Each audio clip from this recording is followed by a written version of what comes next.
Hey everyone, my name is Tasia. Welcome back to my channel. I was sitting down to do my meal planning. I thought I would turn on the camera and bring you folks along.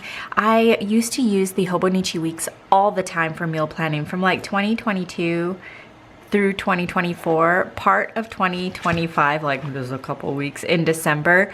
And then I kind of just fell off the bandwagon. I don't know what happened. I picked it back up a couple weeks ago, so I thought I would show you how I use it. It's nothing fancy. I just really like the layout. I like the size of the planner because I can put it in my purse. But I'll do a little walkthrough and then we'll plan this week's. So when it comes to the Hobonichi weeks, I don't use the monthly overview for the meal planning, although you could. What I like to do is I just write out my meals on this side, my grocery list on this side. The reason why I like it so much is I can look back at prior weeks, see what I made, because you know there's those days where you're like, I have no idea what to make for dinner, and that will help you kind of jog your memory on what you can make. And also what I like to do is I have this thing I call the master list in the back. And what I do is I just write down things that I have made that I really like and the source of where I found it. That way, again, when I am short on memory, which is often, I can see, what I made in the past. So I am going to add a few dishes because I have started to make a few more things that I really like that I'm going to add to this. Another thing that I started doing is I started taking pictures of my dinner every night, and I made a dinner folder on my phone so that way I can look back at pictures and go, oh my gosh, you're right, I really did like that. Why did we stop making that? I feel like over the past 20 something years of making dinner, I have made so many things, and there were so many things that I loved that I don't make anymore. And I don't know why. I don't know if it's because I forgot or if it was a hyperfixation meal and I've moved on.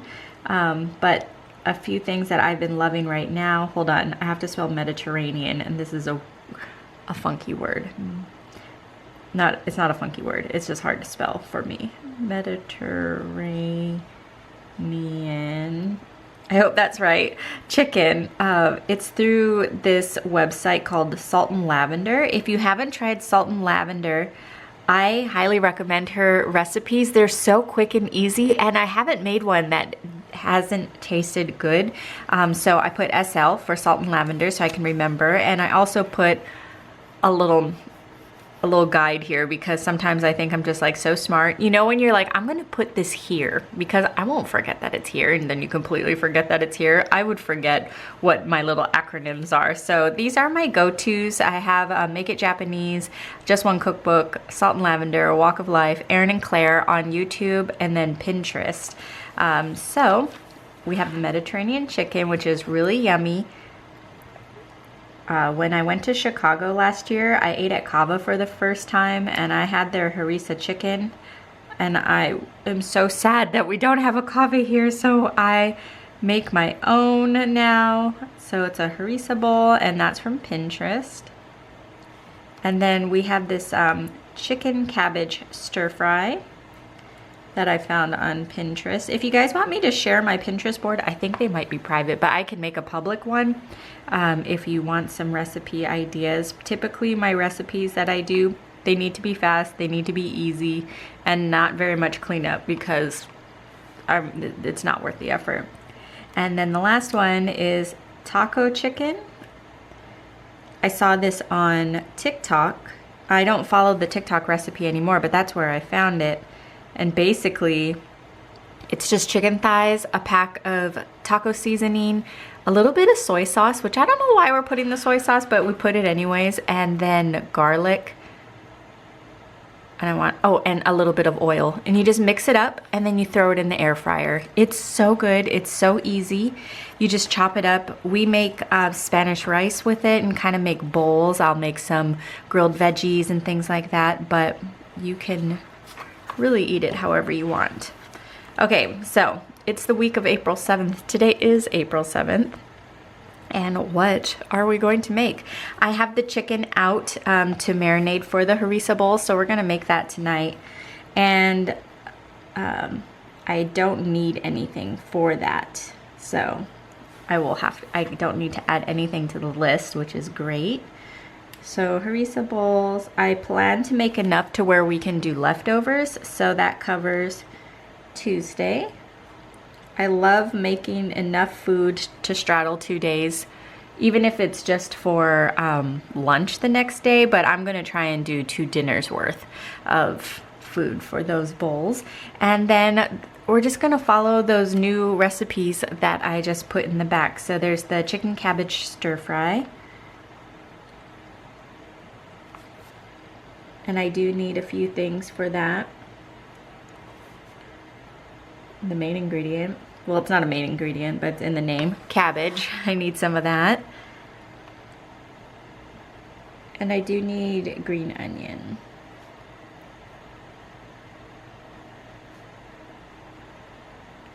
And then next up, there's this meal that we make called soborodon, and it's basically just like a ground chicken in a yummy like sauce with egg, and the egg is really delicious. If I can find the recipe online, I will link it.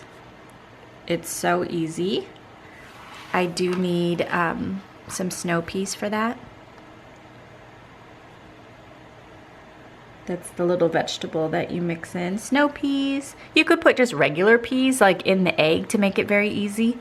But we're gonna do that. Oh my gosh, sorry. I don't know why she's having a cow. And then we need ground chicken.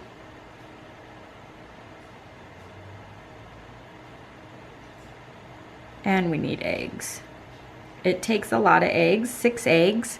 But the eggs are so good because you put a little bit of seasoning in the eggs and it's just really delicious. So we have that. Thursdays and Fridays are our days off, and so I want to go out on Friday, so we're gonna do just a night out. Another thing about when I meal plan, we won't necessarily eat these on these days. Maybe we'll go out on Thursday and then we'll have the soborodon on Friday.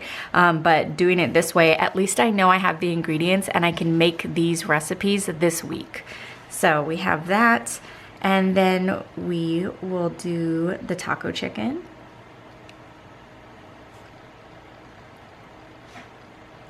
And then I hope to make enough to do leftovers.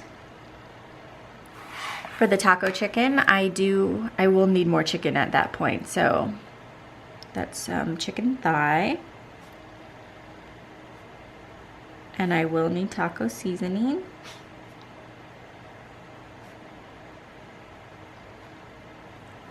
And I will need salsa.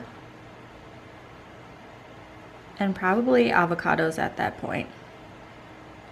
I know I have avocados as of today, but by then I will probably have eaten them all for breakfast. So that's it. Super easy.